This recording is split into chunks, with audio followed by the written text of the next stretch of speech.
After what can only be described as a glittering career in the automotive industry, the legend that is Ian Callum has stepped out with some friends with his own company, Callum, and its first product is right behind me. It's essentially a reworking of one of Ian Callum's greatest ever hits, the Aston Martin Vanquish, and we're here to find out all about what makes the new car very special.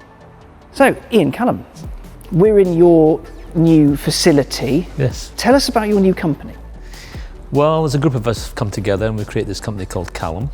And where did they get the name? well, I wonder. They chose it, not me.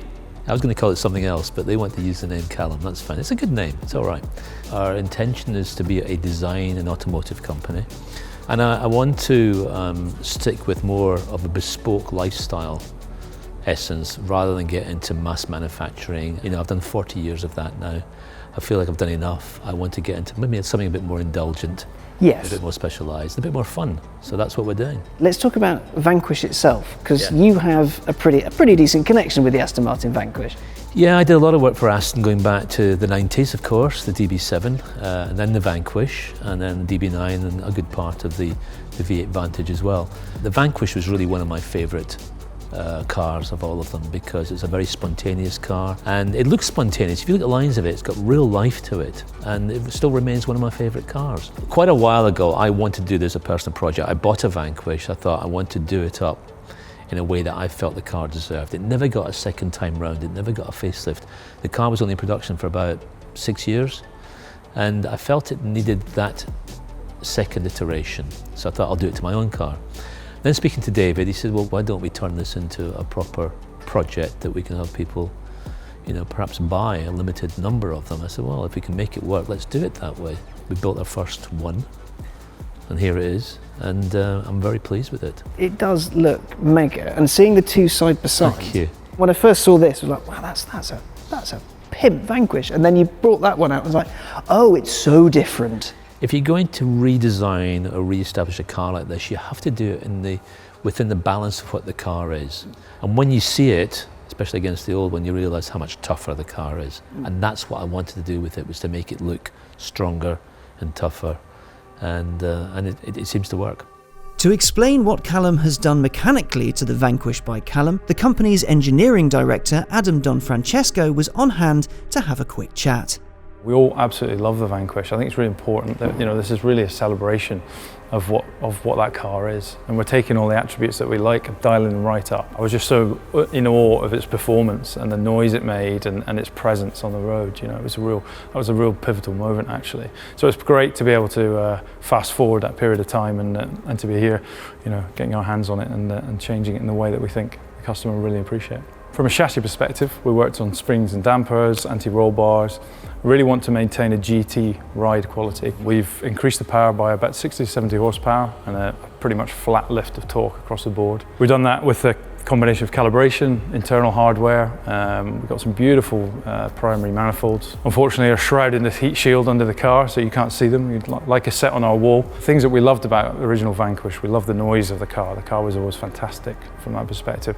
So we've developed with the acoustic specialist the noise to be a little bit sharper, a little bit louder, a little bit more of an event. You start digging and you find that, okay, we'd like this to be a little bit better. We like, you know, things like the steering. We'd like the steering to be a bit more tactile. You tend to sit a little bit on top of the car in the original car. We want to make you sit further down, much more secure in the seat. We've brought the steering wheel further towards you, changed the ergonomics of the paddle shifts. We're really keen to make sure that this is a whole package. It's not an exercise solely with design or an exercise solely with greasy, oily bits. Something that I think is really great with working with Ian is that he has an appreciation and understanding for engineering. There's a real product creation back and forwards with the team, which, you know, I think when you've got that message coming from the top, it really filters down and everybody's really on the same page in terms of what we're trying to achieve. Let's talk through some of it. So if we start at the front, what's the big difference here? So a bigger grille, a much more formal grille in many ways and much more assertive. We've taken the graphic and we've filled up the whole front end and it's stronger and it's more assertive. And remember that I did this car over 20 years ago. So since then I've learnt a little bit about how to work shapes and forms and lines, and I think it's just got a stronger front end. And then we've got this lovely splitter that runs right through the front and into the side of the car. Again, another detail. I'm rather obsessed about having the front of the car sitting and working with the rest of it. There's so many designs out there where the front and the rear look like they're kind of broken from the middle. And so it's about getting that line through. And then moving back into the car, we've got new headlamps. One of these lamps actually has an indicator on the outside ring of it, and it means we take the indicator out of the lower half and put it into the lamp unit, which we couldn't really do when we did this originally. Now, one thing I've noticed is the cooling vents on the hood. The pattern on there, it's a theme throughout the car. So can you talk us through what that is? Yes, we designed a new pattern which we put onto the interior and various parts of the car. And I call it my abstract tartan, for obvious reasons. You know, a little bit of my own nationalism coming out, but it's an abstract tartan, and then we've developed that into various patterns which you see throughout the car in various materials. You also see the same on the side as well. And you'll see it on the tyres too. What we have here is we have a redesigned bigger alloy. A bigger alloy, 20 inches instead of 19s, because the original car had 19-inch wheels. I've picked the same style that we did the original Vanquish in. We thought about redesigning it, but you know, that original wheel that I worked on is probably one of my favourite wheels. I thought, why reinvent it? Let's put it back on, but just make it bigger. We've also increased the width of it and the offset, so it sits in the car in a much stronger way, so the stance of the car changes dramatically, especially towards the rear. When we pull the wheels out, not only does it affect the handling positively, but also it gives the body a sense of stretch, and it actually looks like the body is wider. It's not, it's the same, but it actually looks wider. The original wing mirrors we actually took off an old Jaguar. I think it was XK if I remember. And I felt the car deserved a much sleeker wing mirror, so we've actually redesigned the wing mirror. This is not off any other car, this is unique to this car.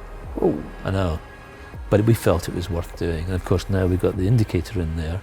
which means you don't need the repeater means on we it. don't need the side. Doing this must feel pretty awesome to kind of give your baby the second coming you feel it deserves. Yes, no, it's very exciting and it's very satisfying. And at the end of the day, the final judge of this will be me, which is quite an indulgence, but also is quite scary in a way, because there's nobody else giving opinions or saying we can't do this, we can't do that. You know, you're out there on a limb saying this is what I think should be right for it, and hoping the world agrees with you. But these pieces were things that frustrated me because we were doing this in such a tight budget at the time. Now we're kind of fixing them. One of my favourite bits Yes. is this. What have you done to the fuel filler cap? We decided to redo it. It's got a lovely carbon finish around it. It almost looks like one of these fuel fillers. And we've put a little bit of signature in here. It says Rebel Rebel. Because Bowie. Because I'm a great Bowie fan, and also because it's exactly how I feel at the moment, you know, just stirring up a little bit. The rear. No. Now, there's huge change here. Yeah. So what have you done? Well, we've taken the chrome signature blade off the back and we put it in body colour. We've put new tail lamps in the car. The other big thing is we've reshaped the bumper, tucking it back under the car. And this lovely Venturi now, of course, is built into it in a much more exaggerated form That is quite than big. the previous. Yeah, it's a big Venturi, but it works. And we've lifted the whole surface of that up quite dramatically from the old car, so we will get better aerodynamics out of this. And of course, then that's all set off with these beautifully detailed exhaust pipes. Talk us through what you've done to the interior, because it is radically different from everything that's come before. Now, the big story of this car is the interior, because when we did the original car, I was never happy about the interior. I wasn't entirely in control or charge of it. We have a lot of our abstract tartan there in various places. We have new dials that we've designed with Braemont watches. We have a Braemont watch in the car. Actually, you can click it and take it out and take it away with you, because it's a proper mechanical watch. It's a nice idea. It's something we thought about many years ago for another car we did, CX-75. But this time we'll make more than one. We always felt that the original seats in the Vanquish were always a little bit too high, and so we've changed the profile of them so you sit lower in the car, and we have the Callum logo on the headrest. So you're going to build 20... Which is very indulgent, isn't it? Well, it's kind of allowed. It is allowed. Like, you're I'm allowed enjoying to it. live there. Yeah, I'm enjoying it. You're allowed to enjoy it. You spent 20 years at Jaguar. You took Jaguar from kind of what it was into being super cool. Thank you. Job done. Now you're working on your greatest hits, essentially. And I'm working on my greatest hits. You're right, actually. You know, I'm going back to the number ones and remastering them effectively. So you're going to build 25 remastered hope so, in yeah. Callum Greatest Hits Volume 1. When do you reckon it's going to be on the road? When is it going to be ready? Well, we start building the first production car later on this year, and then we'll move on from there. So I reckon we'll have about 18 months worth of production, and the first car should be in the road by the end of this year. So what does Callum go on to do after this? That you can talk about, obviously. We'll see how this goes. We've got a big job in front of us, but we do have plans to do something that's even more of a redesign than this on perhaps another car. That's really all I'm going to say at the moment. But the next one will be more of a project than this, and hopefully one day you'll see a completely reshaped car. Maybe not the next one, but perhaps the one after that. We'll see. What's your kind of design highlight? What was the most satisfying bit to make your own, or remake your own? Oh, that's such a difficult question. Which of your children do you like the most? Yeah, I think the very presence of the car just looks so much stronger now. The way the car sits in the wheels is a bit lower, it's wider. That's very important, and I'm going to enjoy that when I see it on the road, because trust me, when you see this coming towards you, you will know it's there. I mean, the current Vanquish has a lot of presence. This is going to have twice as much presence. But the bit I would have to say I'd want to admire the most that we've actually done is the interior. We've fixed the interior, we've done something which I think is bang up to date, and I think for a lot of Vanquish owners they will appreciate that more than anything, because for me that was probably the weakest part of the car. Here's a thought. What if a Vanquish owner sees this and comes to you and goes, "Can I have that interior?" No. Really? No. This interior belongs to this car. It comes as a package. It will not spread into any other car unless the exterior looks like this, because you know, you have to see this as a totality. This is a statement. You can't split it up into parts and sell them off. This is not a black pack or a GT pack or a trim pack. This is the car you're going to get. Well, chap, thank you so much for talking us around Vanquish to Vanquish harder. It's been mega, and I cannot wait to see him out on the road. Thank you so much. Thank you.